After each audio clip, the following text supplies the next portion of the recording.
کیا پوچھا؟ حضرت جابر رضی اللہ تعالیٰ عنہ نے یا رسول اللہ آپ نے ہمیں بتایا خدا ایک ہے، ہم نے مان لیا.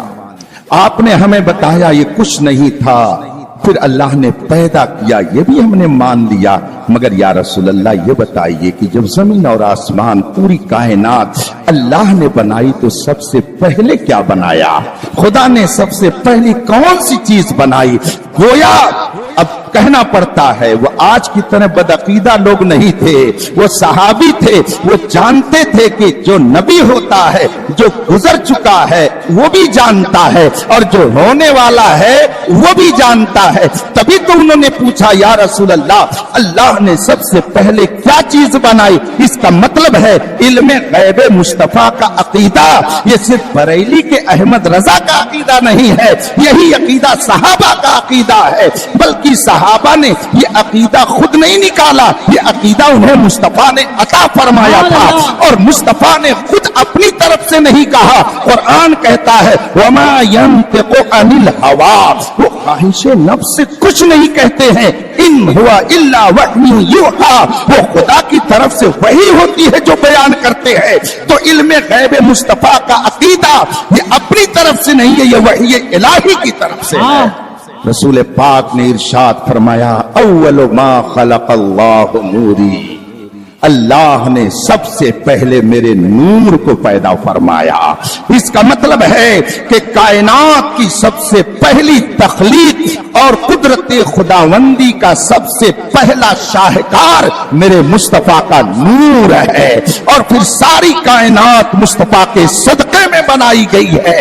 اسی لیے اعلیٰ حضرت نے فرمایا غایت و علت سبب، پہرے جہاں تم ہو سب، تم سے بنا تم بنا، تم پہ کروڑوں درود. یہ چھت ہے، یہ دیوار ہے، چھت کا وجود دیوار سے جڑا ہوا ہے اور دیوار کا وجود بیس اور بنیاد سے جڑا ہوا ہے.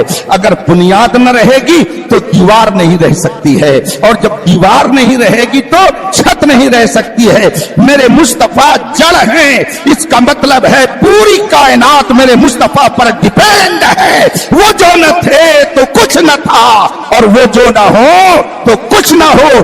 جان ہے وہ جہان کی جان ہے تو جان.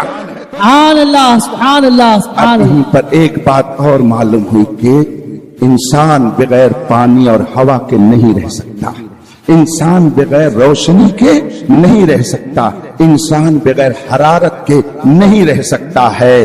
اور میرے مصطفیٰ فرماتے ہیں کہ میں اس وقت بھی نبی تھا جب ابھی آدم آب و گل کی منزل میں تھے.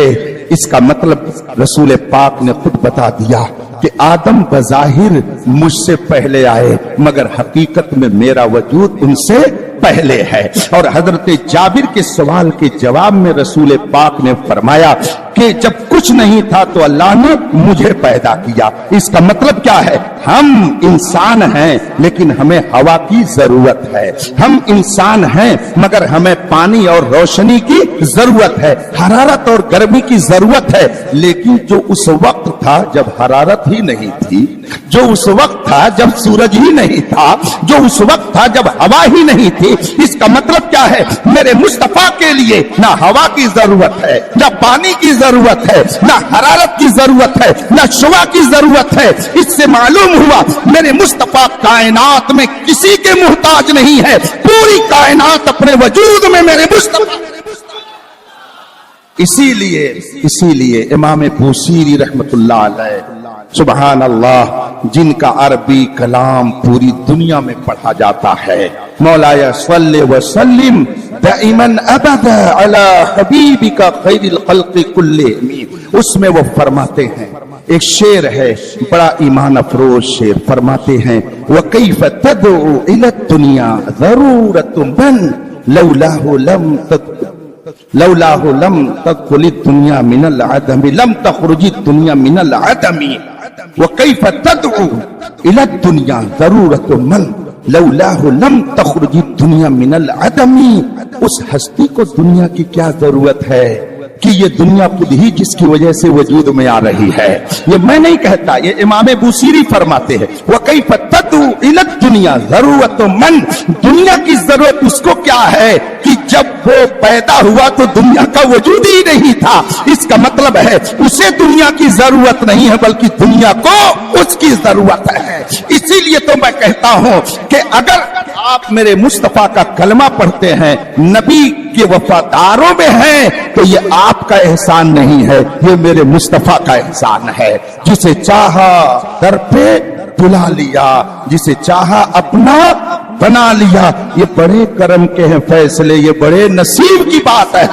قرآن کریم فرماتا ہے لا تمنوا علی اسلامکم, اے مسلمانوں, یہ قرآن کہتا ہے, میں اپنی طرف سے نہیں کہہ رہا ہوں. قرآن فرماتا ہے, سورہ حجرات کی آیت کریمہ ہے, قل لا تمنوا علی اسلامکم, اے میرے محبوب آپ اعلان کر دو کہ اگر کوئی تمہارا کلمہ پڑھتا ہے, تم پر ایمان لائے ہوئے ہے, تو لا تمنوا علی اسلامکم, اپنے مسلمان ہونے کا احسان مجھ پر مت جتاؤ.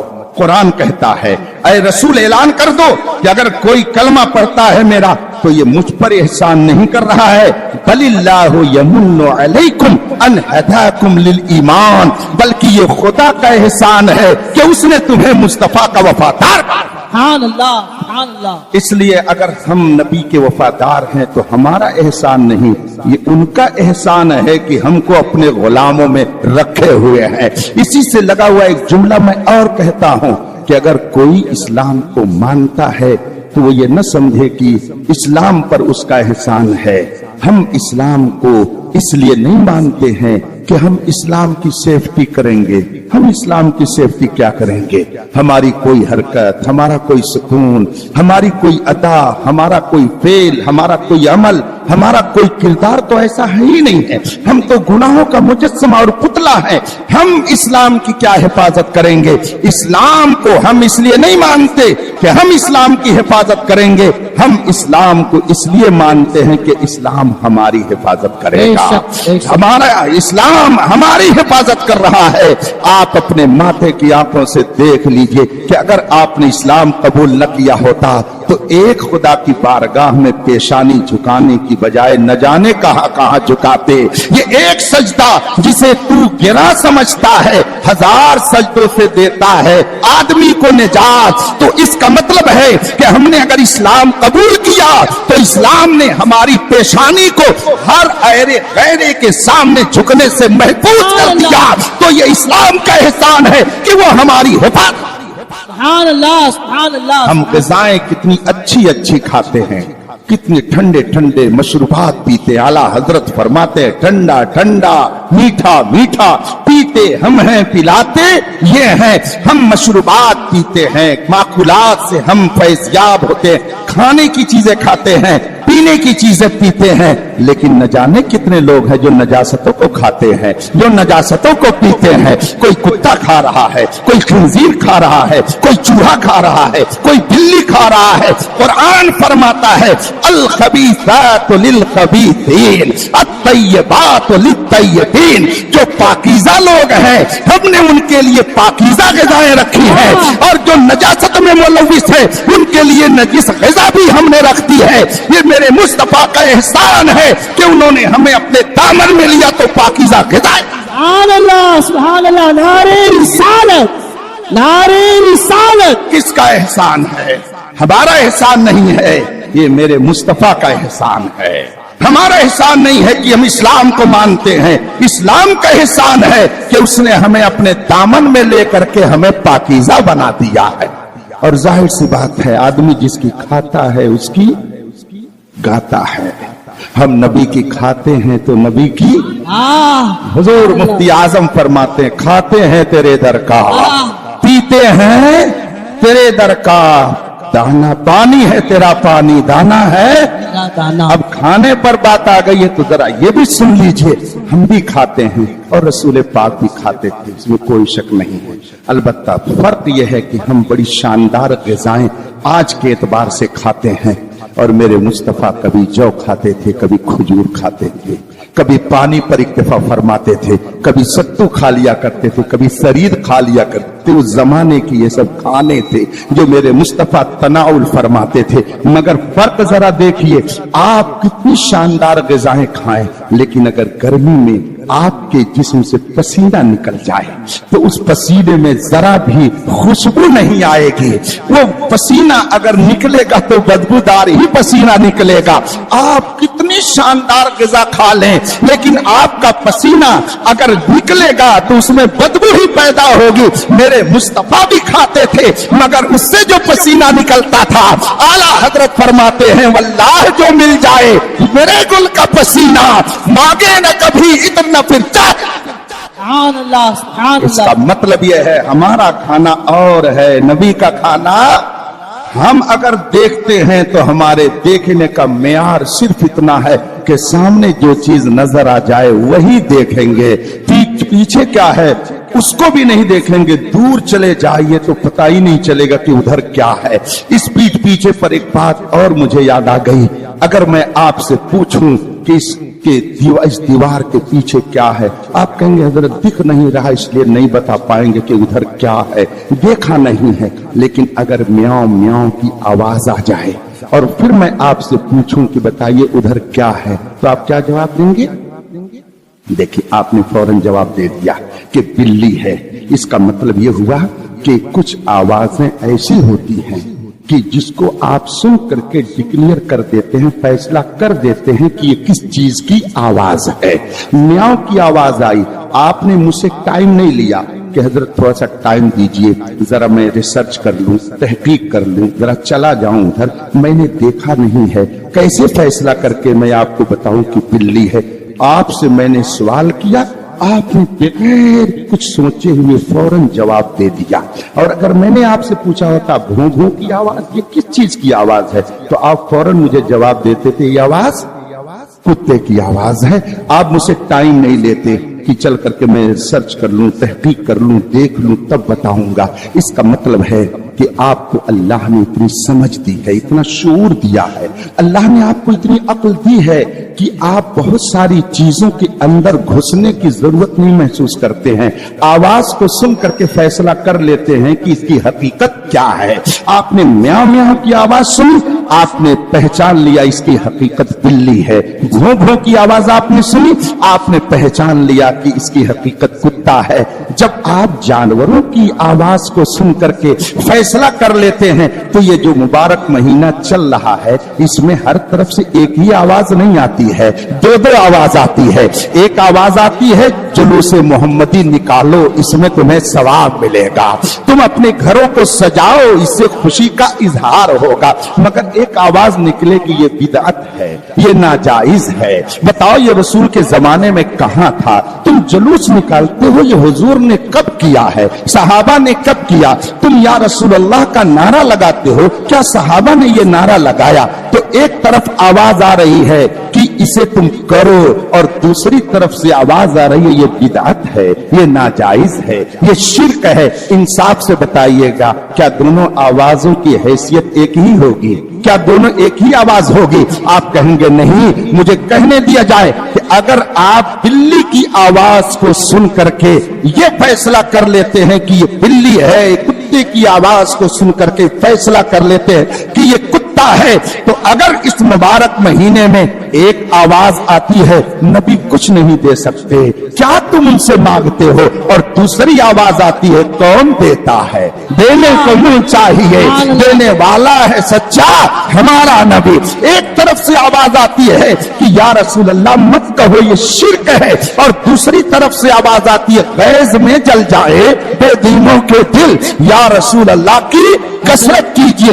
ایک طرف سے آواز آتی ہے نبی معاذ اللہ مردہ ہے, مر کر مٹی میں مل گئے, اور دوسری طرف سے آواز آتی ہے تو زندہ ہے واللہ, تو زندہ ہے واللہ, میری چشم عالم سے چھپ جانے والے. ایک طرف سے آواز آتی ہے میلاد منانا بدعت ہے, اور دوسری طرف سے آواز آتی ہے غیظ میں جل جائیں بے دینوں کے دل, مثل فارس زلزلے ہو نجد میں ذکر آیات ولادت کیجئے. آپ انصاف سے بتائیے گا کیا دونوں آوازیں ایک ہی جیسی ہیں؟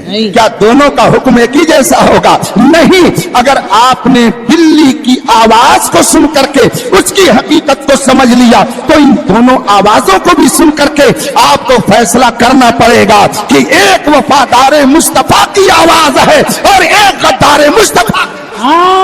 سبحان اللہ نعرہ رسالت حضرت علامہ مولانا مفتی اختر علیمی صاحب قبلہ جشن عید میلاد النبی بھی کھاتے ہیں، آپ بھی کھاتے ہیں، مگر ہمارے اور آپ کے کھانے کے بعد جو پسینہ نکلتا ہے اس میں بدبو رہتی ہے، اور میرے مصطفیٰ کا پسینہ کیا عالم تھا اس کا، سبحان اللہ۔ ہم اور آپ کھائیں پیئیں، اور اگر ہمیں تھوکنا پڑے تو تھوک کا عالم یہ ہے کہ اپنے سب سے قریب رہنے والوں میں لوگ اپنی بیوی کو تصور کرتے ہیں، لیکن اگر آپ کہیں پیاس سے بھوکے ہو کر کے گھر پہنچیں اور بیوی نے روح افزا آپ کو دیا اور اس نے آپ کے سامنے تھوک دیا اور کہا میں بڑی محبت سے بنا کے لے آئی ہوں، اس کو پی لیجئے، آپ جلال میں آ جائیں گے اور کہیں گے تو بہت بدتمیز معلوم ہوتی ہے، تو مجھ کو شربت پلا رہی ہے اور اس میں تھوک دے رہی ہے، تھوک کر کے پلا رہی ہے۔ کوئی شریف آدمی اس کو پینا گوارا نہیں کرے گا، اور اگر آپ تھوک کر کے اسی میں ملا کر کے دیں کہ لو تم پی لو، تو آپ کی رفیق حیات بھی اس کو پینا گوارا نہیں کرے گی۔ یہ آپ کے تھوک کا عالم یہ ہے، آپ کے تھوک کی یہ حیثیت ہے، اور میرے مصطفیٰ کے لعاب مبارک کا کیا عالم تھا، سبحان اللہ۔ ایک صحابی رسول حضرت قتادہ ہیں، فرماتے ہیں دشمن نے ایک موقع پر میری آنکھ میں تیر مار دیا اور یہ آنکھ کا ڈھیلا نکل گیا، میں نبی کے پاس پہنچا۔ کیا وہ یہ نہیں جانتے تھے کہ نبی کوئی آئی اسپیشلسٹ نہیں ہے، ان کا کام آنکھ کا علاج کرنا نہیں ہے؟ آخر آنکھ میں زخم آیا تو بجائے مسجد میں جانے کے نبی کی بارگاہ میں کیوں گئے؟ آج لوگ کہتے ہیں جو مانگنا ہے خدا سے مانگو، ہم بھی یہی عقیدہ رکھتے ہیں، سب خدا دیتا ہے، مگر میرے مصطفیٰ نے فرمایا دیتا خدا ہے مگر دلاتا میں ہوں، اس لیے دے گا خدا مگر دیتا میرے ہاتھ سے ہے وہ۔ اس لیے صحابہ یہ سمجھتے تھے شفا تو خدا دے گا مگر نگاہ مصطفیٰ کی ضرورت ہے۔ اسی لیے حضرت قتادہ پہنچے اور عرض کیا رسول اللہ میری آنکھوں کا ڈھیلا باہر آ گیا ہے۔ رسول پاک نے یہ نہیں فرمایا کہ جاؤ کسی آئی اسپیشلسٹ کے پاس، جاؤ کسی آنکھ کے ڈاکٹر کے پاس، جاؤ کہیں اس کا آپریشن کراؤ، نہیں، بلکہ رسول پاک نے فرمایا قریب آؤ۔ اب وہ قریب پہنچے، میرے مصطفیٰ نے اپنا لعاب مبارک نکالا، آنکھ میں لگا دیا، ڈھیلا سیٹ کر دیا، آپریشن ہو گیا۔ صحابی فرماتے پہلے سے زیادہ روشنی آ گئی ہے۔ ایک صحابی رسول ہیں، دشمن کو مار کر کے واپس آ رہے تھے، اتفاق سے پیر ان کا ذرا اونچا نیچا پڑ گیا، پگلی کی ہڈی ٹوٹ گئی، نبی کی بارگاہ میں پہنچے، یا رسول اللہ دشمن کو تو ختم کر دیا ہے مگر یہ پگلی کی ہڈی ٹوٹ گئی۔ میرے آقا نے یہ نہیں فرمایا جاؤ کسی بون اسپیشلسٹ کے پاس، میں کوئی آپریٹ تھوڑی کرتا ہوں، آپریشن تھوڑی کرتا ہوں، میں ڈاکٹر نہیں، میرے آقا نے یہ نہیں فرمایا، فرمایا قریب آ جاؤ۔ اب جب وہ قریب ہوئے میرے مصطفیٰ نے اپنا دست مبارک ایسے اس پہ پھیرا، صحابی فرماتے ہیں پہلے سے زیادہ طاقت آ گئی، سبحان اللہ۔ کون دیتا؟ دینے کو منہ چاہیے، دینے والا ہے سچا ہمارا نبی۔ ہم اور آپ تھوکیں اور اس کو پانی میں ڈال دیں، کھانے میں ڈال دیں تو کوئی شریف آدمی اس کو کھانا گوارا نہ کرے۔ اور میرے مصطفیٰ کے لعاب مبارک کا کیا حال، ایک کنواں تھا مدینہ طیبہ میں جس کا پانی پینے کے قابل نہیں تھا، صحابی پہنچے یا رسول اللہ میرے کنویں کا پانی کھارا ہے، پینے کے قابل نہیں ہے۔ آقا نے یہ نہیں فرمایا کہ کیا میرے یہاں کوئی شوگر فیکٹری لگی ہے کیا کہ چل کر کے 2-4 ٹن اس کے اندر شکر ڈال دوں اور پانی میٹھا ہو جائے، نہیں، فرماتے چلو میں چلتا ہوں۔ میرے مصطفیٰ تشریف لے گئے اور اپنا لعاب مبارک ڈالا، پورے کنویں کا پانی میٹھا ہو گیا، سبحان اللہ۔ ہاتھ جس سمت اٹھا غنی کر دیا، موج بحر سخاوت پہ لاکھوں سلام۔ ہوگا کسی کا نبی جو کچھ نہیں کر سکتا ہے، ہمارا نبی وہ ہے جس کے بارے میں میرے مرشد تاج الشریعہ فرماتے ہیں نبی مختار کل ہیں، جس کو جو چاہیں عطا کر دے، سبھی کو آسما کر دیں، سرائیگا۔ سبحان اللہ خلیفہ حضور تاج الشریعہ مناظر اہل سنت حضور تاج الفقہ، وقت ہوتا ترک کر ڈالا، تیرے پائے کا تو تیرے مرتبے والا کوئی دنیا میں ہوا ہی نہیں ہے، اور ہو کیسے سکتا ہے جب اللہ نے کسی کو پیدا ہی۔ حسن یوسف دم عیسیٰ ید بیضا داری، آنچ خوباں ہما دارند تو تنہا داری. یا رسول اللہ حسن یوسف آپ کے اندر، ید بیضا آپ کے اندر، دم عیسیٰ آپ کے اندر. حضرت موسیٰ علیہ الصلوۃ والتسلیم کو اللہ نے یہ معجزہ عطا فرمایا کہ وہ بغل میں ایسے ہاتھ رکھتے اور اس کے بعد میں ایسے نکالتے، تخرج بیضاء، اس سے روشنی پھوٹنے لگتی تھی. ٹارچ کا کام کرتا تھا ان کے دستے. یہ قرآن نے ذکر کیا ہے، قرآن پڑھیے تو آپ کا ایمان تازہ ہو جائے گا. مگر ہر ترجمہ نہ پڑھیے گا، ترجمے اعلیٰ حضرت ہی پڑھیے گا، اس لیے کہ چمکتا جو نظر آئے وہ سب سونا نہیں ہوتا. اگر دنیا میں رہنا ہے تو کچھ پہچان پیدا کر. قرآن کا ترجمہ پڑھیں، آپ کا ایمان محبت نبی سے بھر جائے گا. حضرت موسیٰ علیہ السلام ایسے ہاتھ بغل میں رکھتے اور نکالتے تھے، تخرج بیضاء، چمکدار جیسے ٹیوب لائٹ، جیسے کہ ٹارچ سے روشنی نکلتی ہے. حضرت موسیٰ علیہ السلام کے ہاتھ سے ایسے ہی روشنی نکلتی تھی. یہ حضرت موسیٰ کا کمال تھا اور میرے مصطفیٰ کا کمال کیا. سبحان اللہ. صحابی رسول پاک کی بارگاہ میں بیٹھے تھے، بارش کا موسم تھا، رات زیادہ ہو گئی، گھٹا ٹوپ تاریکی.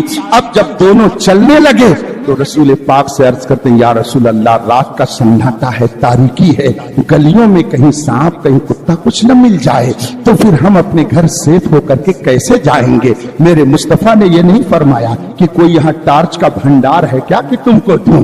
رسول پاک نے ایک لکڑی اٹھائی اور فرمایا یہ لو، جاؤ اب اس کی روشنی میں چلے جاؤ. سبحان اللہ. صحابی فرماتے ہیں ہم جب باہر نکلے اور ہم نے لکڑی کو ہاتھ میں لیا تو اس میں سے روشنی پھوٹنے لگی. سبحان اللہ. اور ایک روایت میں یہ ہے کہ چونکہ دو صحابی تھے تو دونوں ایک لائٹ کے اندر چلے جا رہے ہیں، ایک لائٹ کے سہارے جا رہے، لیکن دونوں کا راستہ جہاں سے الگ الگ ہوا تو دوسرے نے ایک لکڑی لے کر کے اس میں چھلا دیا تو اس میں بھی روشنی پیدا ہو گئی. یہ میرے مصطفیٰ کے نور کا عالم ہے. تبھی تو اعلیٰ حضرت فرماتے ہیں چمک تجھ سے پاتے ہیں سب پانے والے، میرا دل بھی چمکا دے. چمکانے والے.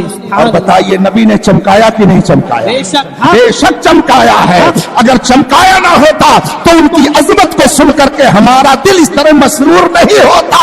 اس لیے کہ کچھ لوگ نبی کی عظمت کے ترانے جب سنتے ہیں تو ان کا چہرہ کریلے کی طرح ہو جاتا ہے، مگر کچھ لوگ جب سنتے ہیں تو ان کا چہرہ گلاب کی طرح ہو جاتا ہے. خدا کا شکر ہے ہم اپنا چہرہ کریلے کی طرح نہیں کرتے ہیں بلکہ گلاب. سبحان اللہ. نثار تیری چہل پہل پر ہزاروں عید ہے، ربیع الاول سوائے ابلیس کے جہاں میں سبھی تو خوشیاں. سبحان اللہ. سنیت پر قائم رہیے، نبی کی محبت اپنے دل میں بسائیے اور جو نبی کا دشمن ہے اس سے دور رہیے. نبی سے جو ہو بیگانہ اسے دل سے پدر مادر برادر جان و مال ان پر. اللہ تبارک و تعالی ہم سب کو مذہب حق اہل سنت و جماعت مسلک اعلیٰ حضرت پر قائم رکھے. ہم سب کے ایمان کی حفاظت فرمائے، اس شہر کی حفاظت فرمائے، ہمارے نوجوانوں کے ایمان عقیدے کی حفاظت فرمائے اور سب کو نماز پنجگانہ پڑھنے کی سعادت عطا فرمائے. وآخر دعوانا ان الحمدللہ رب العالمین. السلام علیکم.